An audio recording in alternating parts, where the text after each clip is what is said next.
On a cruise ship, we travel the Baltic Sea, along routes that have connected the cultures of the region since ancient times.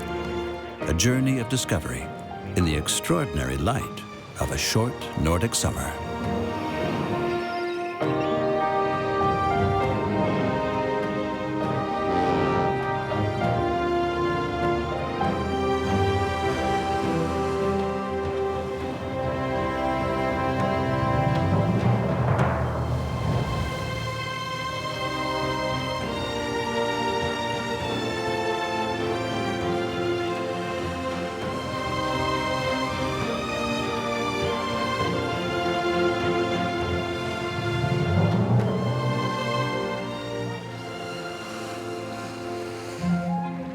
On the first leg of our trip, we visit a Viking settlement, an artistically talented livestock breeder, heat-resistant craftsman, and the captain of a Stockholm scary taxi. Our tour, once around the Baltic Sea, takes us from Sweden to Finland, then on to St. Petersburg, and all the way to the Baltic countries. We first travel along Sweden's south coast, past Viking on the Öresund and Sandhammaren in Småland, to the Kingdom of Crystal by Costa, and then put in at Visby in Gotland. Finally, we navigate the skerries of the Stockholm archipelago.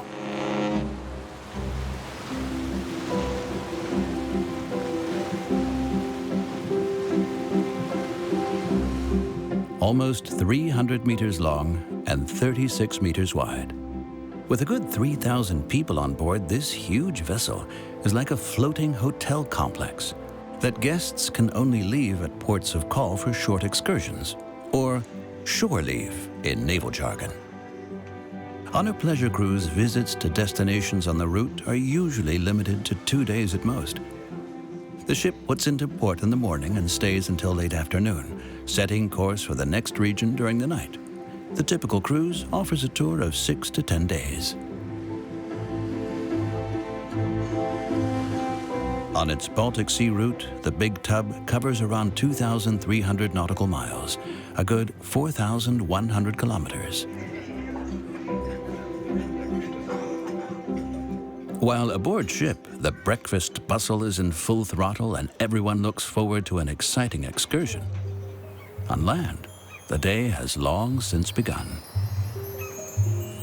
In the Viking village of Viking on the Öresund, the baker prepares to fire up his oven to bake the day's crisp bread for the village community.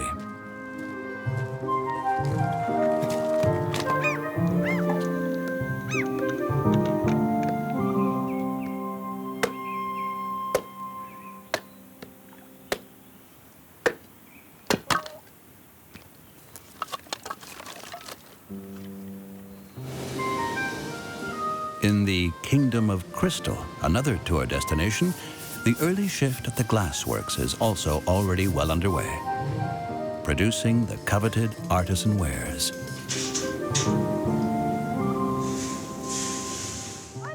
Meanwhile, in Gotland, Jenny calls her herd in from the meadow for feeding.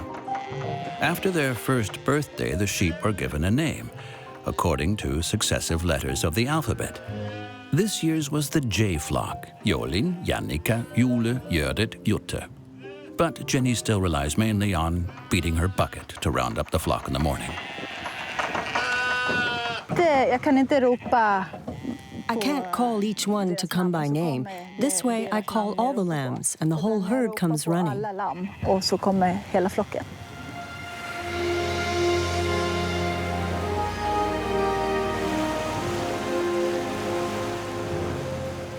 Most days on board begin with a similar routine. While some still linger over breakfast, others enjoy the morning light of a beautiful summer's day.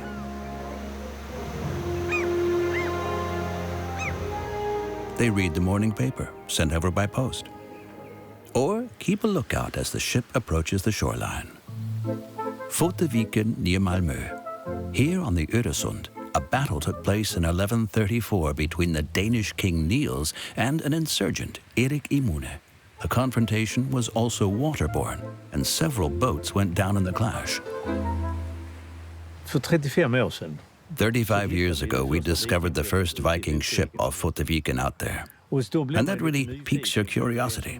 My entire life has been shaped by my curiosity, by figuring out how something's done. How do you build a ship? How do you build a forge? How do I forge something? All of it handcraft, fantastic handcraft.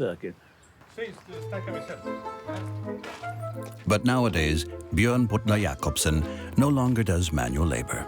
He has his subjects for that. As founder of the Viking village, Jakobsen's job as king is to see that everything keeps running smoothly.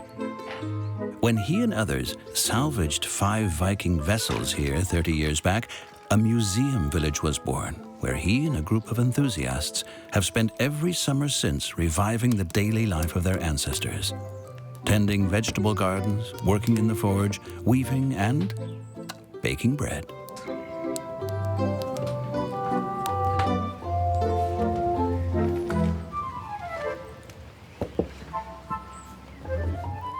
Crisp bread, the kind their ancestors took with them on long voyages. Preserving supplies, diet, clothing, building construction, all just like it was 900 years ago. Even the stoves are chimney-free. The smoke is just sucked out through a hatch in the roof, the only way the fire can be regulated. It is from this area that the Vikings, simple farmers at the time, are thought to have set out to conquer new settlement territory.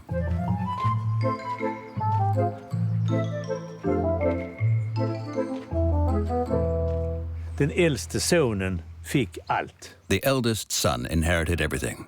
Daughters were married off and younger brothers left empty-handed. They had to go in search of new land, a free patch where they could build their own home.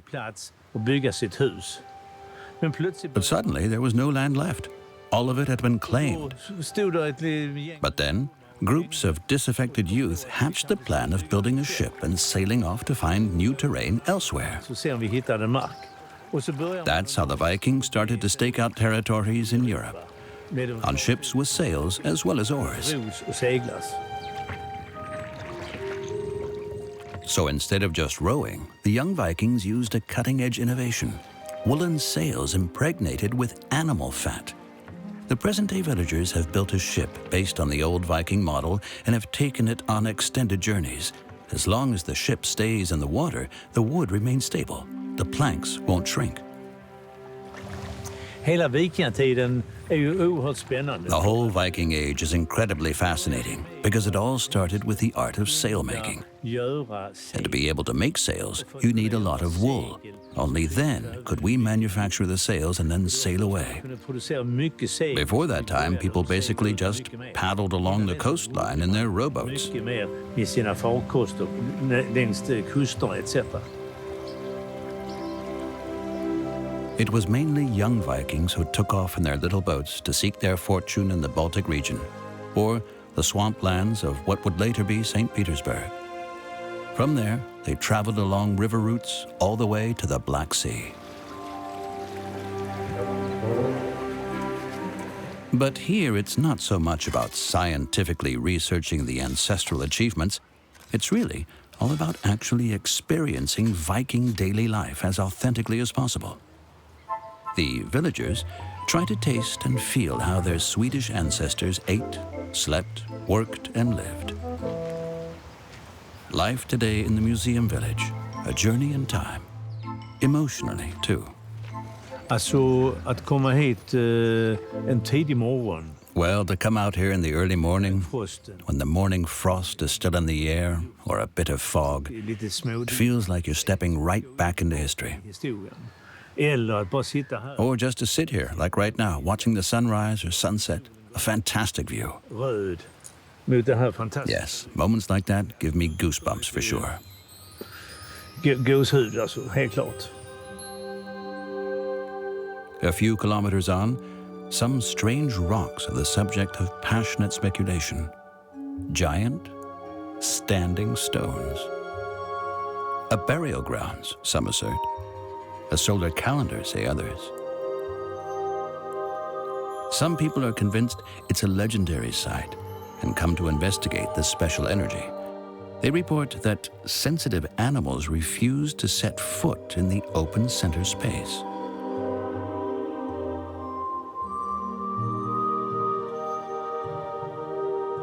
It is only from the air, looking straight down, that one sees a ship. Alice Stenar, the Stones of Ale, the Swedish Stonehenge. 59 megastones, the largest at the bow pointing out towards the open sea.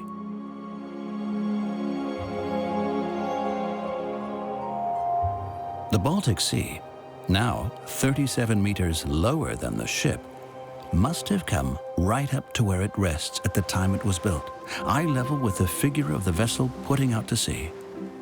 The coast here, as at many other places on the Baltic Sea, rose considerably after the last ice age.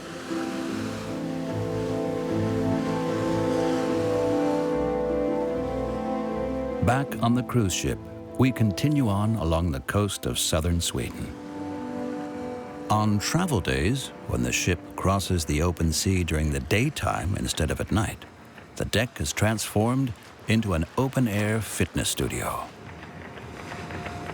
To stay in shape and to burn off at least a few of the many calories that lavish cruise ship dining brings, many guests try to get some exercise, if possible in the fresh air.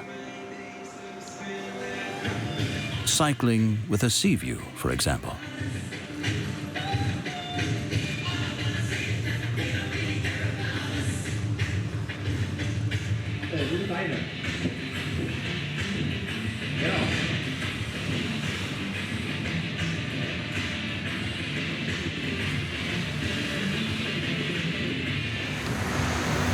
Sometimes the sea itself is quite exercised.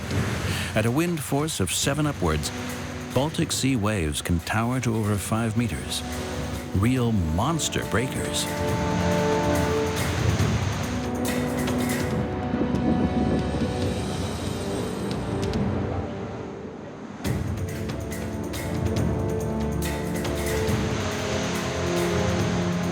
The team on the bridge under Captain Jens Troja has various strategies to cope with rough seas, including choosing a route with the most manageable waves possible. My teacher at nautical college always said, if you get seasick, keep working, drink fresh water, and eat white bread. The work part is just to keep you distracted. But you should never have a completely empty stomach, because then, when your insides eventually find their way out, it gets really unpleasant. The one touchy case, and it applies to all ships, when your aft deck starts pushing along athwart a wave and the vessel starts to do a little jig, then the going does get tough, especially for the passengers.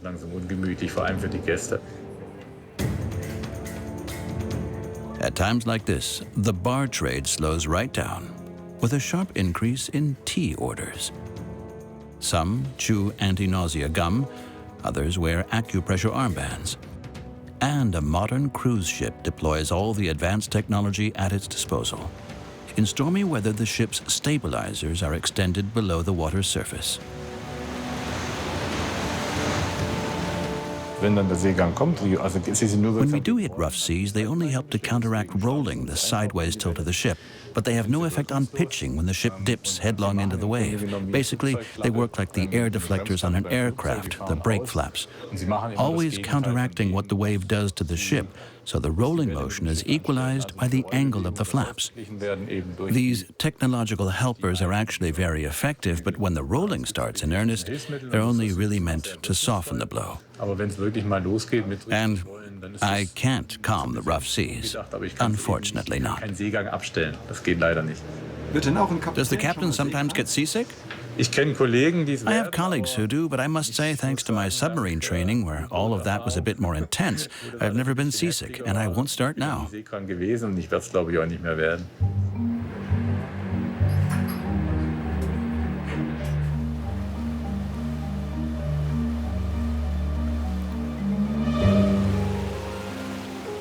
The day's explorations began in Viking on the Öresund. Now we'll head for Sandhammaren, then on to the Kingdom of Crystal near Kosta, and after that to the island of Gotland, where the cruise ship will finally drop anchor. First things first, In Småland, on the coast of southern Sweden, lies Sandhammaren, the largest ship's cemetery in the Baltic Sea. Several thousand sunken vessels rest on the seafloor there. But caution, it's no place for diving. The currents that drove the sailors onto the sandbars hundreds of years ago are still too dangerous today. The shoals off the coastline remain highly treacherous. Depending on storm conditions and currents, they can shift position overnight. That's why Sandhammaren became home to the first Baltic Sea nautical rescue station. This equipment has helped rescue hundreds of shipwrecked mariners from stormy seas.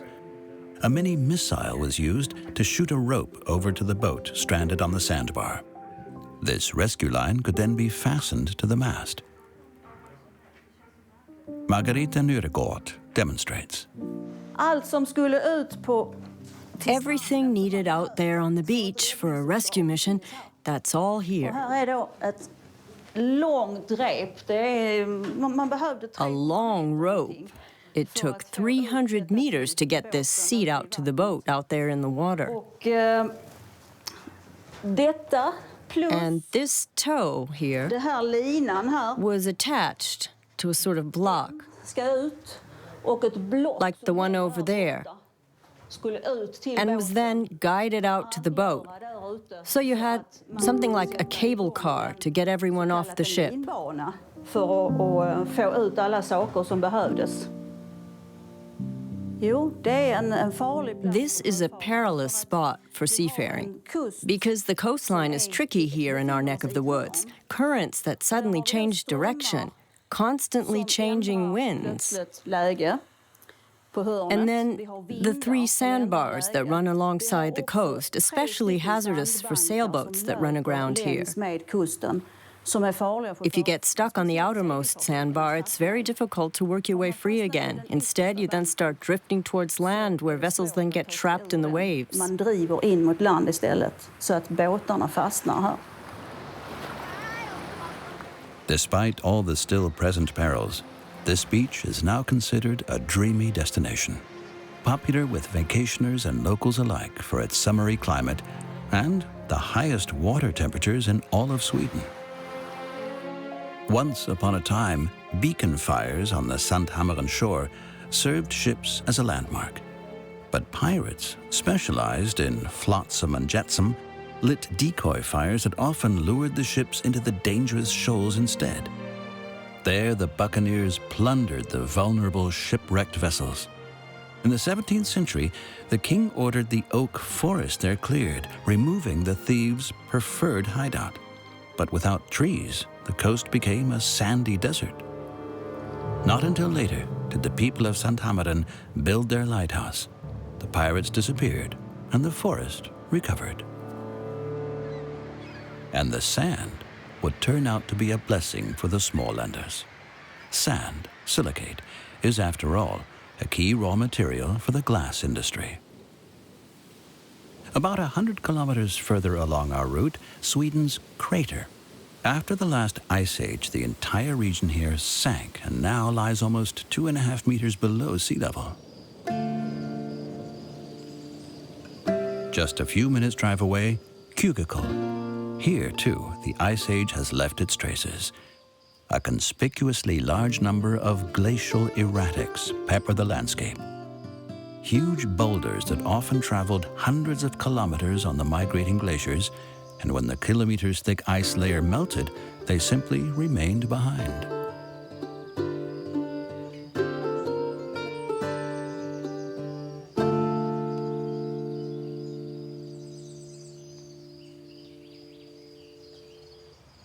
A bit further eastwards, some industrious souls found good use for the sand from the coast. In the 18th century, the Glasriket, realm of glass or kingdom of crystal, came into being, creating thousands of jobs. Kosta, a center of the glass-blowing trade since 1742. While most of our everyday drinking glasses are now mass-produced by machine, here, the artisan craft is kept alive. In impressively large production runs, teams of 10 glassblowers, turnout glasses for not quite so everyday use.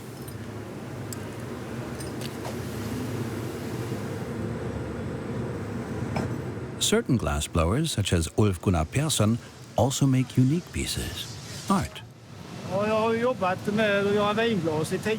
I spent 10 years making wine glasses. I've been working in this trade for 15 years now, all told. Wine glasses require skill too, but it becomes increasingly monotonous over time when you blow 90 glasses an hour.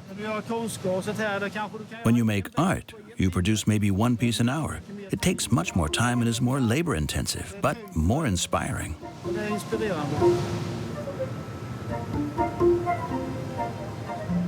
Working with glass like this is playing with fire.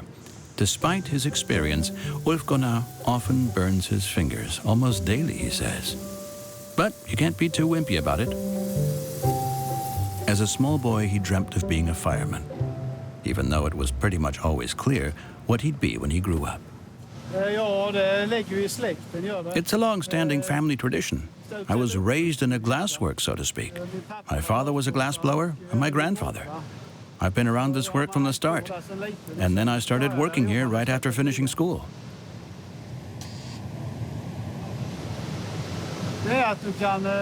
Basically, you can make anything you like with glass here.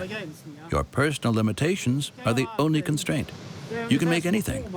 It's like forming clay with your fingers. Except that this here heats up to 1,000 degrees Celsius. By and large, you can make whatever you want. And that's a lot of fun.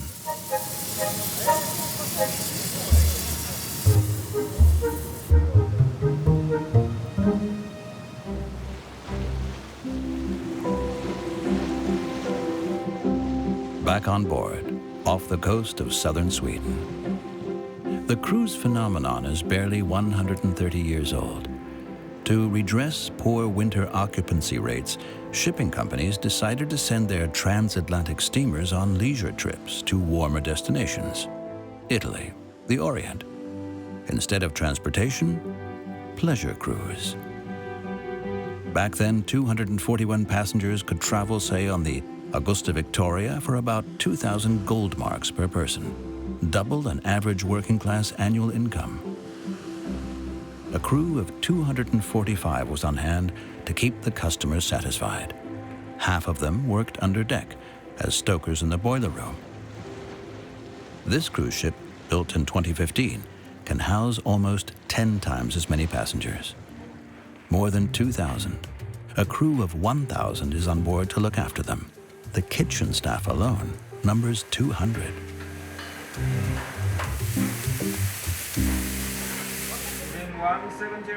Next stop on our journey, Gotland. After the last ice age, when the glaciers had melted, the earth there veritably inhaled, and the land lifted. Gotland and the neighboring small islands rose up out of the sea. Gotland, together with Faroe, is part of a tectonic plate that continues to lift up from the ocean, another several centimeters every year.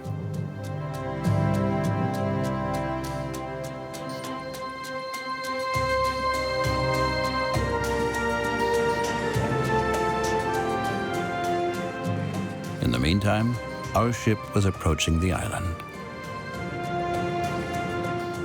Until just a few years ago, cruise ships had to drop anchor offshore. Tender boats were used to ferry shore leavers on land, a time-consuming and, when winds were high, unsteady affair. The capital Visby has adapted to tourism, and the many day trippers can now disembark at a modern pier.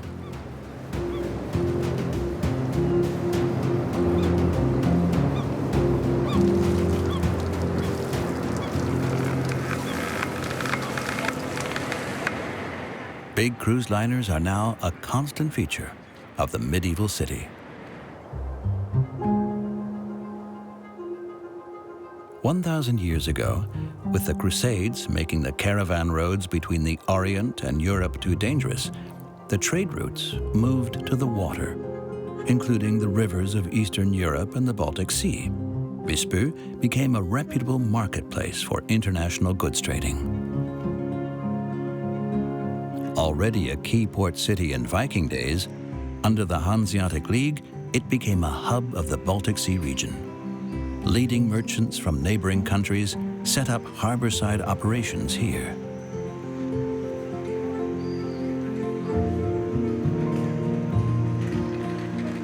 By the end of the 13th century, Visby could boast 15 churches. But the wealth of the city provoked greedy desire. Numerous armed conflicts repeatedly laid parts of the city to waste. Most of the houses of worship were reduced to ruins.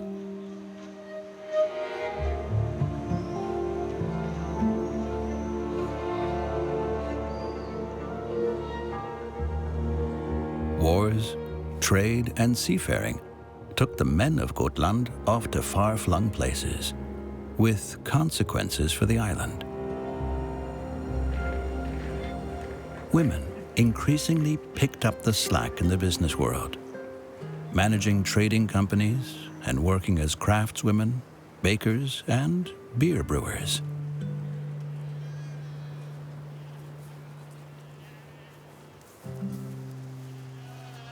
And then, as now, as shepherdesses. But the 300-strong herd Jenny Granlund keeps on the Ansar farm are raised not so much for their flesh, but for their pelts. Jenny left the island as a young woman to study art in Stockholm, but now she's back to stay.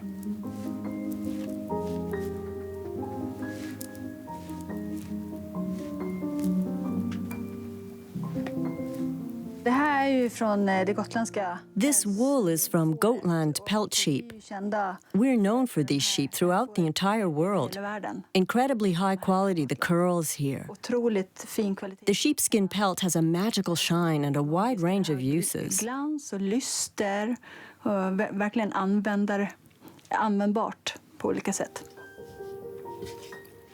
of the island's sheep are gray, not beige or white. But Jenny still gets great results dyeing the wool without bleaching at first.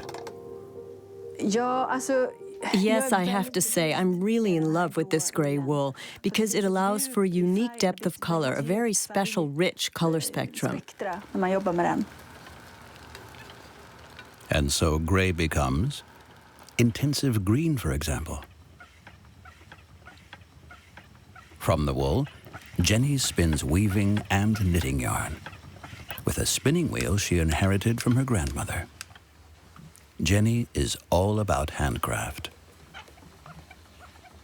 My grandmother used to spin wool when I was little, and she also taught me how to spin. But there's one thing I do completely differently. She spun the thread much finer. I like the finished garn to be thicker, less refined. The more crude yarn is in higher demand nowadays for knitwear, and it's easier to spin, though the thread still tangles easily in the process.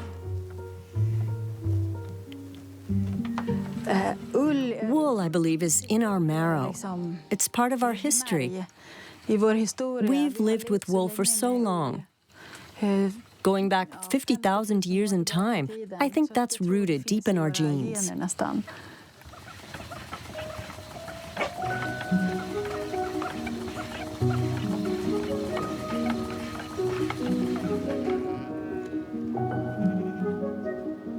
On a pleasant summer's day with lovely weather, Jenny has an important appointment.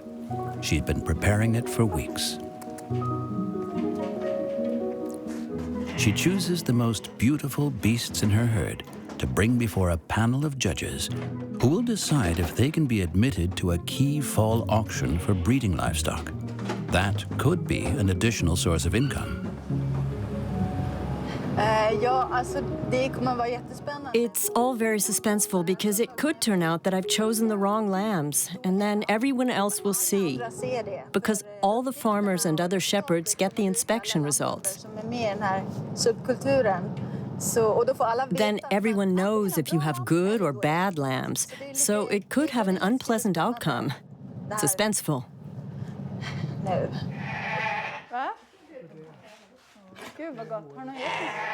The appraisers mostly get to grips with a fur coat, examine curls, skin and wool, with fingertips and Argus eyes. Individual scores are noted. An enigmatic sheep expert shorthand. Over the weekend, they assess umpteen sheep from different breeders, a good basis for comparison.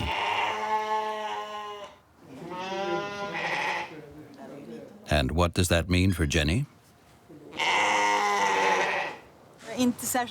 I'm not very satisfied with the result. Actually, it went really badly. But okay, it is what it is. Now we're going home to have a good cup of coffee. The lambs are beautiful anyway. I like them. That'll have to do.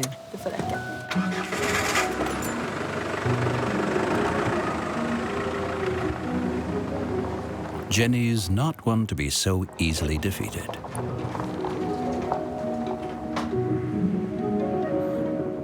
Instead of the nice coffee break, she decides to first stop by her shop. She's happy to have been able to establish her own business in Gotland, loves her homeland, the vast open landscape, and is still convinced that her sheep's pelts offer great potential. In her little shop, she sells products such as sweaters, jackets, pillows, scarves, and felt slippers, all made from the wool of her Gotland sheep, the sheep she raises where she too wants to live. Well, I think that when you're born and raised in Gotland, you have it in your blood. And then it's very hard to move away from here. When I lived in Stockholm, I was always homesick, longing to come back here. I remember it so well. Every time I took the ferry back and saw Gotland on the horizon, tears came to my eyes.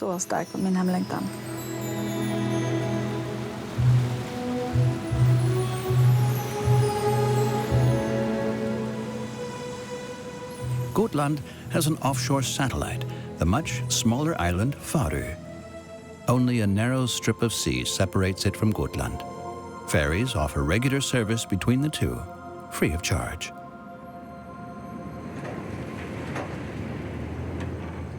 In days gone by, the huge herring catch here was a valuable trade product. Traditional Lenten fare, a war ration, brined with salt from the Luneburg Heath, the Nordic fish staple became a Europe-wide export hit. But that's all history now. Commercial fishery, all but extinct. Herring, long since a scarcity.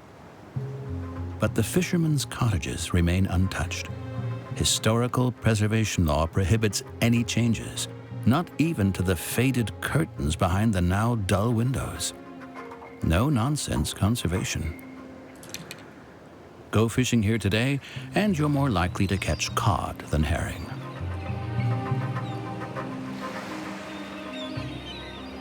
Remnants of centuries gone by can be found on Faroe in the form of the raukas, limestone pillars molded into strange forms by the surf and the last ice age. Relics from a time when the island of Gotland was still in the southern hemisphere, slowly migrating northwards courtesy of continental drift. An oddity of geological history. When the Raukas crossed the equator 500 million years ago, they were covered with corals, the traces of which can still be found in the reef limestone today.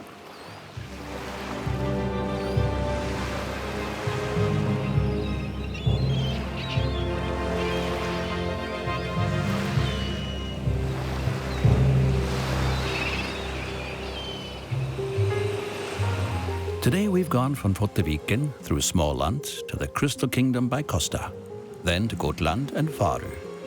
After the stop in Visby, the cruise ship will now set off to navigate the Stockholm archipelago, the skerries of the capital.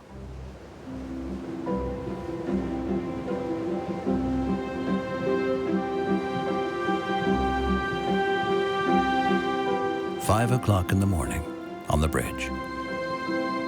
In July, the sun rises early. These skerries, 22,000 rocky island splinters, are also a remnant of the last ice age. It is said that every Swede dreams of a vacation house, preferably at water's edge.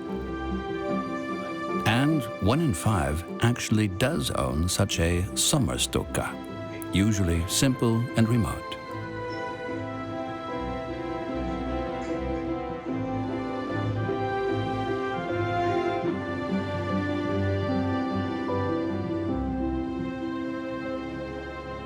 Modern ships use mainly electronic navigation technology under the constant observation of the crew on the bridge. GPS, radar, and current route-related data from the internet help them stay on course.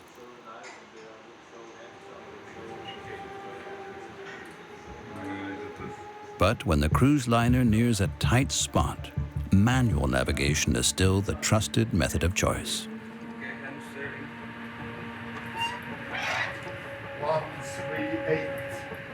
The pilot calls out the exact coordinates, and the helmsman repeats every command before executing it. 136.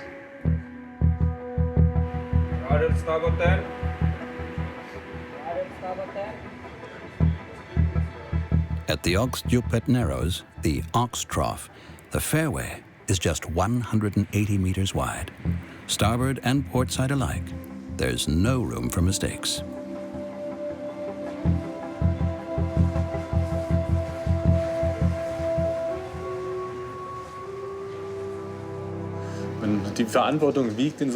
The responsibility at moments like this doesn't weigh that heavily when you've got such nice conditions.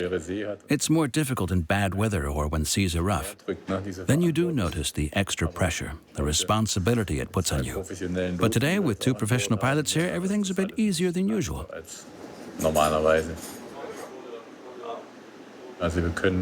We can now actually navigate completely digitally. But you still can't do the job with technology alone. The technology is so advanced that you can stay within 10 centimeters, almost exactly on course, but it still comes down to having the right feel for it. And it always makes good sense to have the fairway expert, as we say on board. Because if buoy X drifted off course yesterday, he'll know about it today, whereas I'll hear about it a week later at the earliest.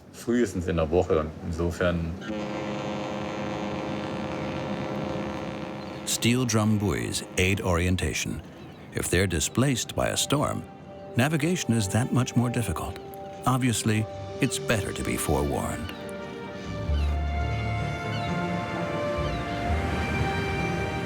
Two hours later, arrival in Stockholm, 7:50 a.m.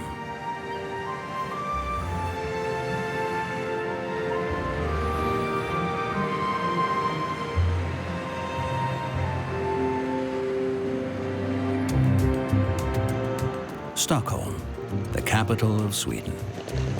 The city and its catchment area are home to more than 1/5 of the country's total population of 10 million.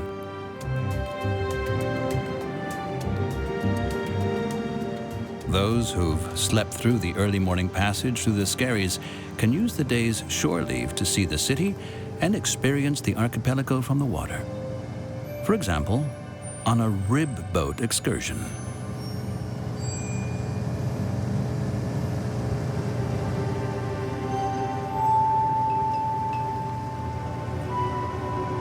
But strict regulations apply. Every passenger must sign a limitation of liability agreement and wear a life jacket. And anyone with back problems need not apply. It's soon clear why. It's quite a sporting enterprise. At up to 70 kilometers per hour, intrepid day trippers get the white-knuckle tour of the Stockholm archipelago.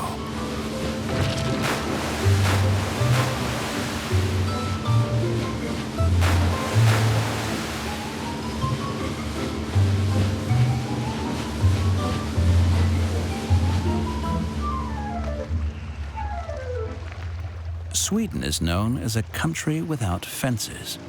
Anyone can dock a canoe or pitch a tent wherever they please, as long as no trash is left behind and the owner's privacy is respected. Huge parcels of land are often so poorly marked that even the owners don't know just where the borders of their private property are. Nowadays, many Swedes own their own boat. Not a canoe or bark, but a motorboat that can get you from Stockholm harbor out to the Skerries in half an hour.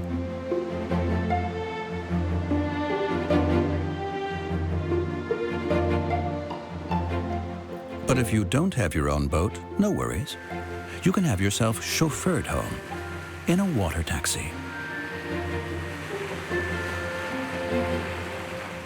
Bo Linden used to be in the Navy, but wanted to live independently and built himself a boat. Since then, he's used it to tour the Skerries from early morning till late into the night. And sometimes, in the off-season, even in this densely populated archipelago, he and his taxi are all by themselves. Det är bara jag. Here it's just me, the white-tailed eagles, ospreys and seals. Som är det. The weather is highly changeable, but that's what makes it so fantastic. I've spent my whole life in the Stockholm archipelago. Nej, jag kan inte tänka. I really can't imagine living without all this here. I get my nourishment, so to speak, from it, from the Skerries and the sea. Skärgården och havet. Jag brukar säga... I always say, in your mother's womb, you float in a pool of amniotic fluid. Det här är mitt foster. This is my amniotic fluid, the Stockholm archipelago. He's been doing his job for more than 20 years now, in summer and in the winter, as long as the ice floes don't put a freeze on boating activities. A stopover at Vaxholm, one of the larger islands. This is where Captain Bo Linden fuels up for his tours. At the adjoining kiosk, he stocks up on the other necessary odds and ends. For example, a new Swedish flag. Ska jag skriva på? Hur går det bra? The high winds of recent weeks have left the old one too tattered, he says. More or less all year round, Bo ferries tourists, real estate brokers, and residents, tows broken down boats, and delivers basic supplies to the islanders.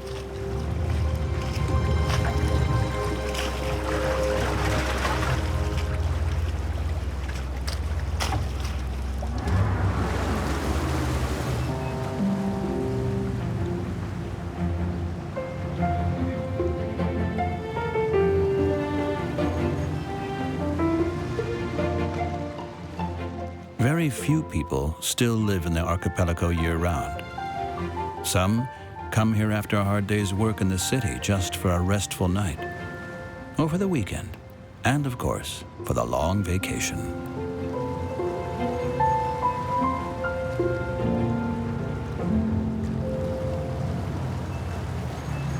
Det är jättemånga som lever och bor. Many people come and live here in the summer, in their houses on the islands, but only in the summer. Kanske 3 månader. For 3 months maybe, and then, click, everything's shut off. Real estate prices have soared in recent years. Even smaller houses now often cost over €1 million. Life in the archipelago was completely different when Bo was a child.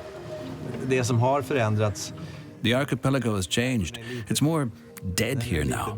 Back in, say, the 50s and 60s, there were little shops and gas stations everywhere. Kanske på 50- och 60-talet så fanns det små handelsbodar och bensinstationer. De låg var en där. One here, one there, or over there.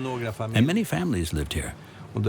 Och det blev liksom en So there were fixed points, so to speak, where you could meet up with people all year round. Eller, men But our tax system has destroyed all that, because suddenly property taxes were introduced, and for a seafront property, they were very high. En fastighetsskatt. Och hade man ett hus. So if you were a fisherman, or you ran a gas station, or had a little shop with one employee, Fiskare. you also had a seafront property, Eller en handelsbod. which was quite expensive all of a sudden. Men helt plötsligt. But those people had very modest incomes. They couldn't afford to live here anymore. Ganska lite inkomster. Så de hade ju inte. And that's what makes the big difference. That's why not so many people live here anymore. Skärgården det bor inte så många fast boende.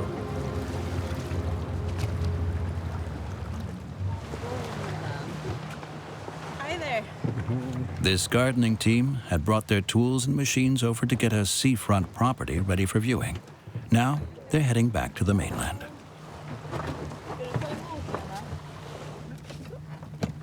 A lot of things, a lot of things.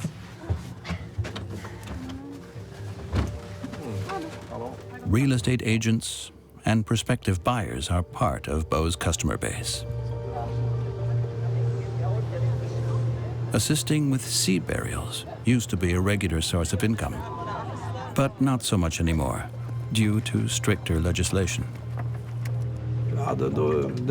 We take the boat out, and when we stopped, things got very emotional.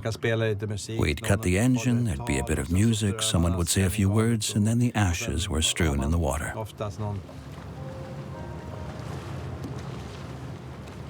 And then there'd usually be some champagne or something.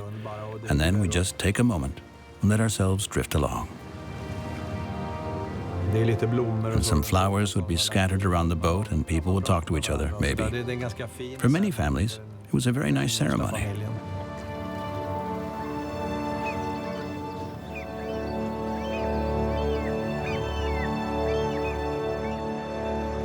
Back in Stockholm, the city was built 7 centuries ago on 14 islands, strips of land that sometimes had to be wrested from the sea. The name Stockholm comes from stock, which means log or pole, and home, basically an islet.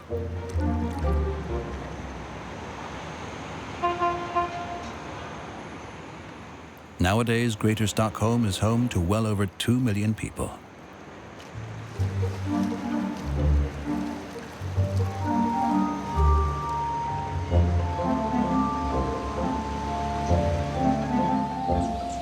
Here, in a large park area, we come upon a rather odd-looking soccer pitch. Somehow wavy and asymmetrical.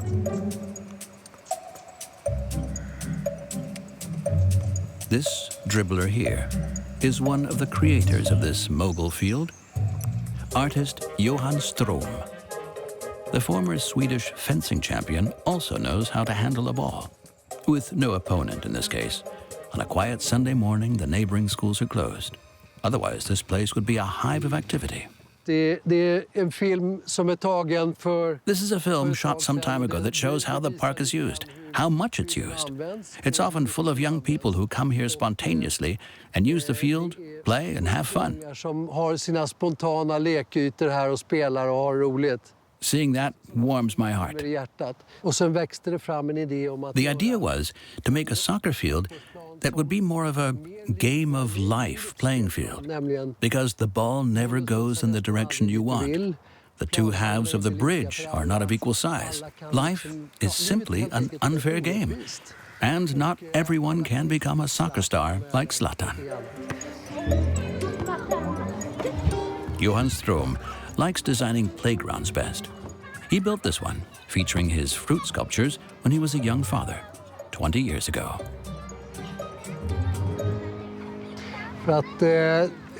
I find making applied art particularly interesting.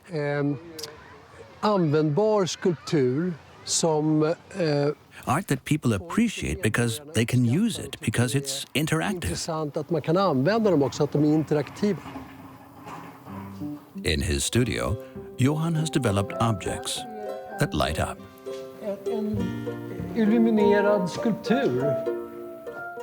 The thing about Sweden is that for long periods of the year, it's very dark here. So these sculptures also have a security and well-being factor.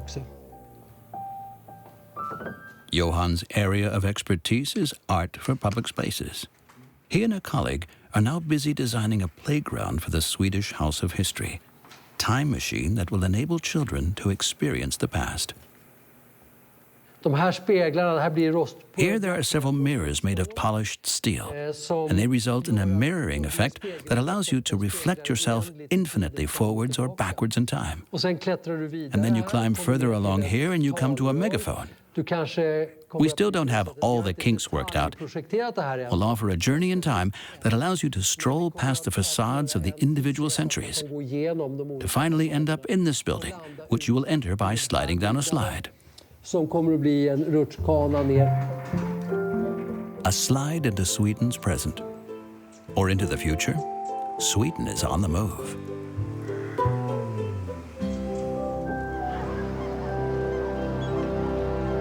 Stockholm is a key port for many Baltic Sea journeys. Numerous ferries from neighboring countries stop here as well.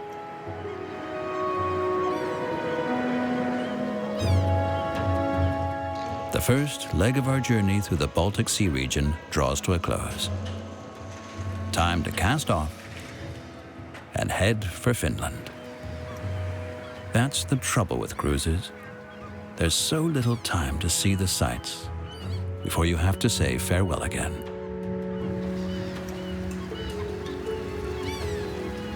Who knows? Maybe some of the cruise passengers will return on their own and take more time for the places and the people, and for many, many more discoveries. During the night, the maritime giant traversed the Gulf of Bothnia, passing islands where Swedish is still spoken, although they have long belonged to Finland. Off to new horizons, the journey continues eastwards. Our next destination? Helsinki.